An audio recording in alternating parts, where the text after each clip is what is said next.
O Senhor esteja com vocês. Ele está no meio de nós. Proclamação do Evangelho de Jesus Cristo, segundo João. Glória a vós, Senhor. Ao anoitecer daquele dia, o primeiro da semana, estando fechadas as portas por medo dos judeus, do lugar onde os discípulos se encontravam, Jesus entrou. E pondo-se no meio deles, disse: a paz esteja com vocês. Depois dessas palavras, mostrou-lhes as mãos e o lado. Então os discípulos se alegraram por verem o Senhor. Novamente Jesus disse: a paz esteja com vocês. Como o Pai me enviou, também eu vos envio. E depois de ter dito isso, soprou sobre eles: recebei o Espírito Santo. A quem perdoardes os pecados, eles lhes serão perdoados. A quem não os perdoardes, eles lhes serão retidos.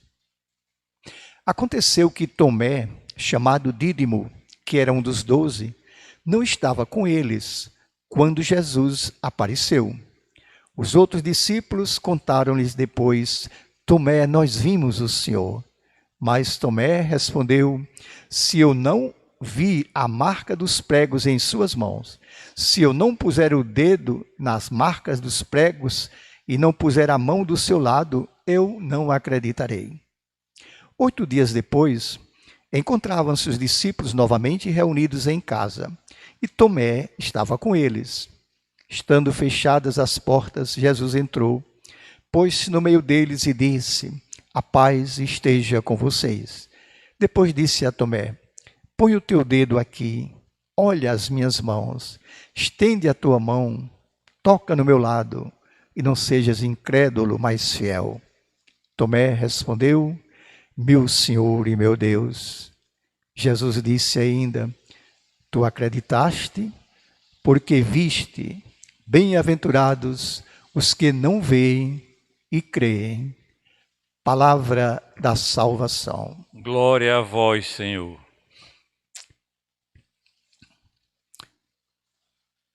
Minhas irmãs, meus irmãos, a passagem do Evangelho esse domingo nos convida a tratar de um assunto que está no princípio, no meio e no fim de todas as nossas relações com Deus e também das nossas relações com a vida. É a fé. A fé é uma virtude cristã. E virtude é uma palavra latina, virtus, que significa literalmente força. Quem é de nós que, sendo fraco, não precisa dessa força? E quem é de nós que não é fraco? Quem não é fraco diante das grandes contendas, dos grandes confrontos dessa existência humana? É interessante observar que Jesus não fazia longos sermões quando tratava desse assunto. Ele se aproveitava das situações, dos episódios, das cenas em que as pessoas testemunhavam sua fé e falava. E quase sempre terminava com poucas palavras dizendo: vai em paz, tua fé te salvou. Tua fé te salvou. Ao oficial romano, que confessa não ser digno de sua visita: Senhor, disse ele, eu não mereço que o Senhor entre em minha casa. Basta que o Senhor diga uma palavra e o meu servo ficará curado. Jesus respondeu: eu nunca vi em Israel uma fé maior do que a desse pagão. E dessa maneira, ele deixa claro que a fé não depende de nacionalidade, nem depende de religião, pois se tratava de um militar estrangeiro que não praticava a religião dos judeus. Ao seu discípulo Pedro, que vacilou, caminhando sobre as águas, e gritou: salva-me, Senhor, senão eu vou morrer. Jesus diz: por que duvidaste, homem de pouca fé? Dessa forma, ele deixa claro que a fé é um caminho de via dupla, é um caminho de ida e volta. O seu poder está nas mãos de Deus, mas precisa da minha parceria. Deus estende a mão, mas sou eu quem dou os passos a seguir.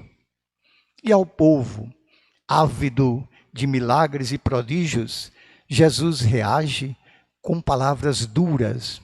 Esse povo me louva com os lábios, mas o seu coração está bem longe de mim, porque se não veem curas e milagres, não acreditam. Dessa maneira, Jesus condena a atitude daqueles que só recorrem a Deus quando precisam dos seus favores. Na verdade, não estão buscando Deus, estão buscando a si mesmos e aos seus interesses. Aos discípulos, quando eles pediram, mestre, nós cremos, mas aumenta a nossa fé. Jesus deu uma resposta enigmática.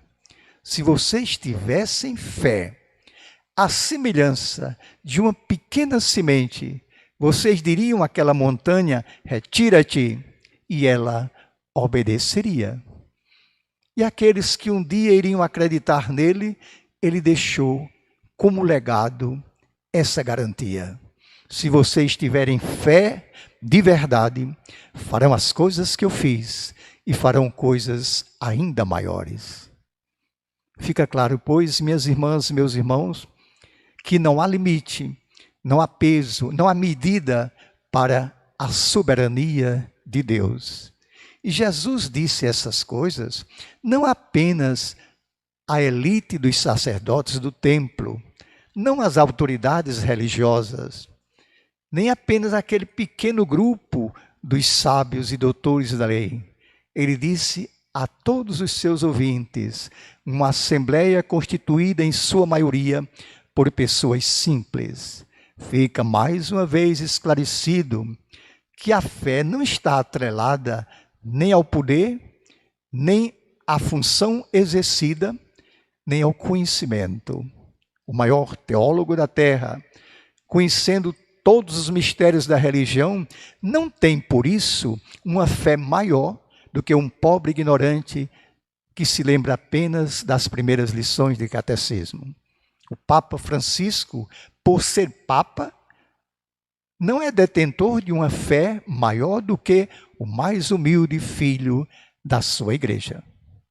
Minhas irmãs e meus irmãos, a fé, esse profundo mistério, tem efeitos tão extraordinários que ela acaba se convertendo em um grande mistério. E aí surge de repente os manipuladores do mistério. Aqueles que exploram a boa fé do povo, contaminam a pureza da religião, exibem falsa santidade e torna difícil a gente reconhecer onde é que terminam as aparências e começa a verdadeira fé.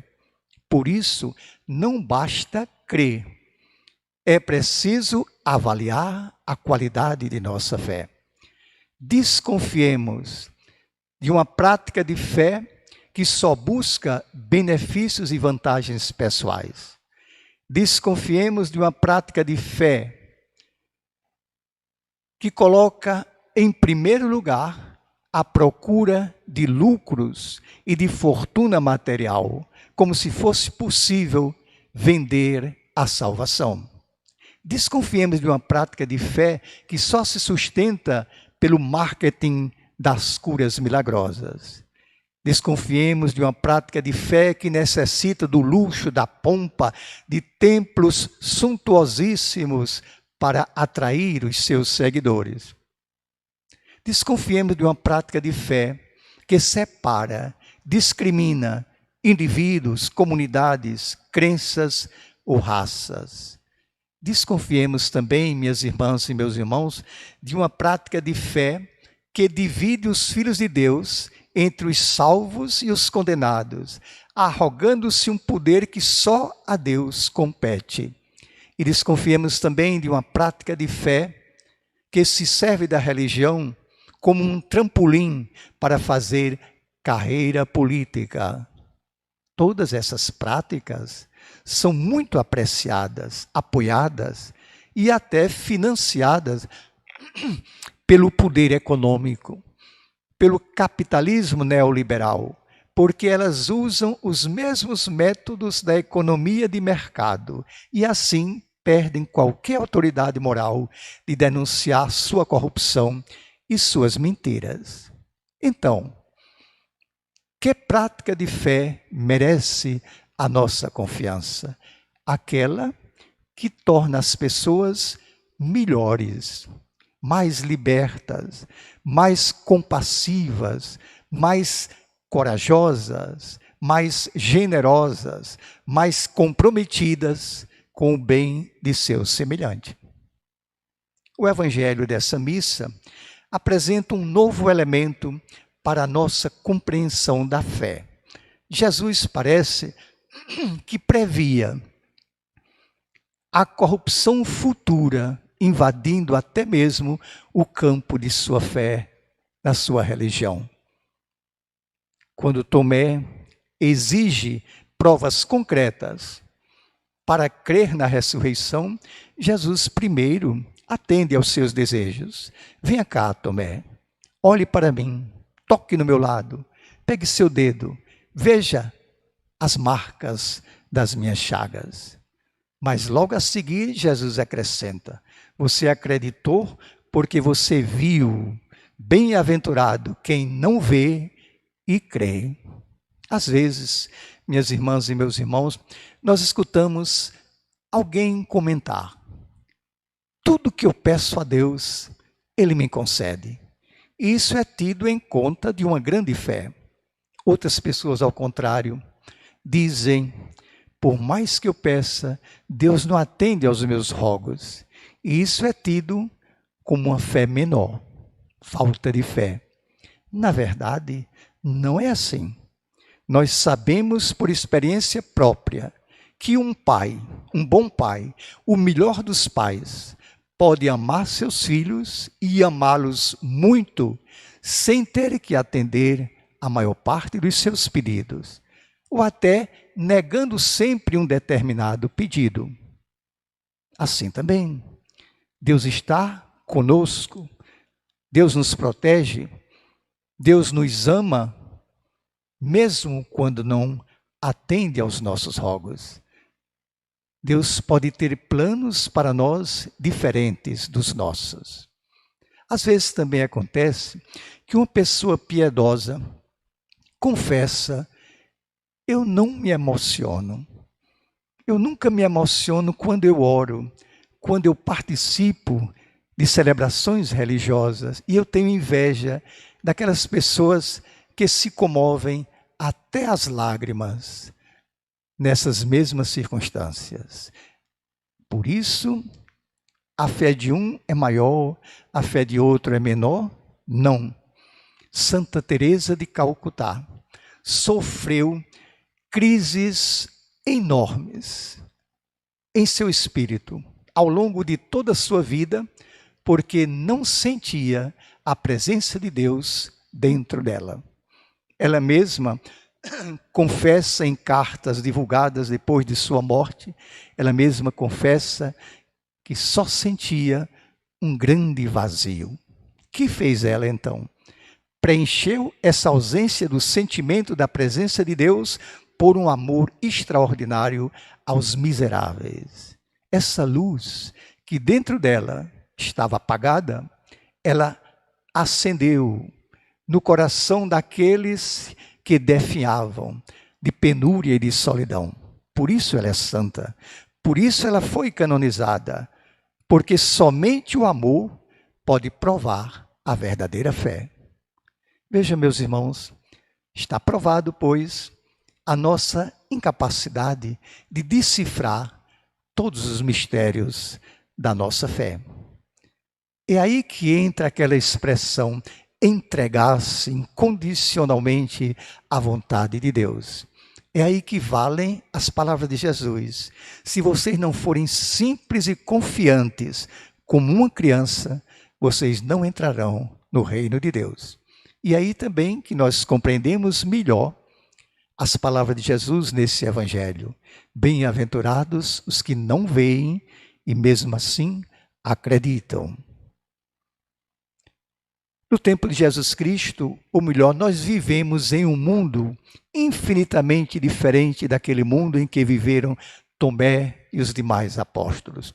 Homens e mulheres de hoje exigem provas irrefutáveis para poder acreditar em alguma coisa. E eles têm razão. As palavras são cada vez mais desacreditadas e as promessas ainda mais.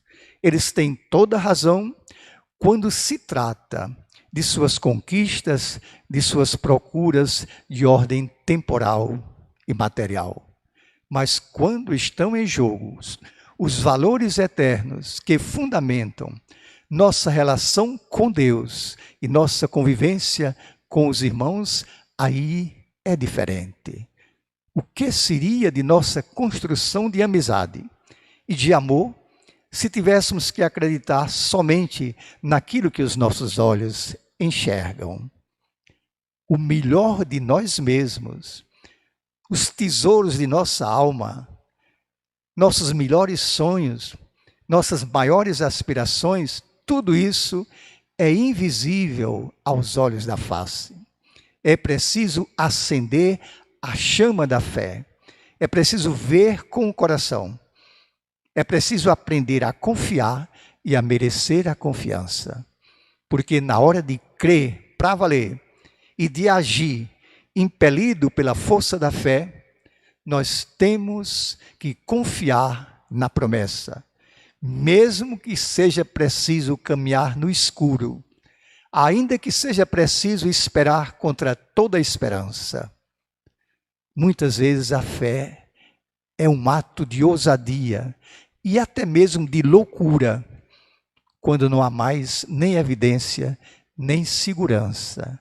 Aqueles, pois, que vivem da fé, vão enfrentar também o medo, a dúvida, a incerteza, a solidão, mas não cedem, resistem, porque sabem em quem depositaram a sua confiança. Só há uma coisa maior do que a fé, é o amor.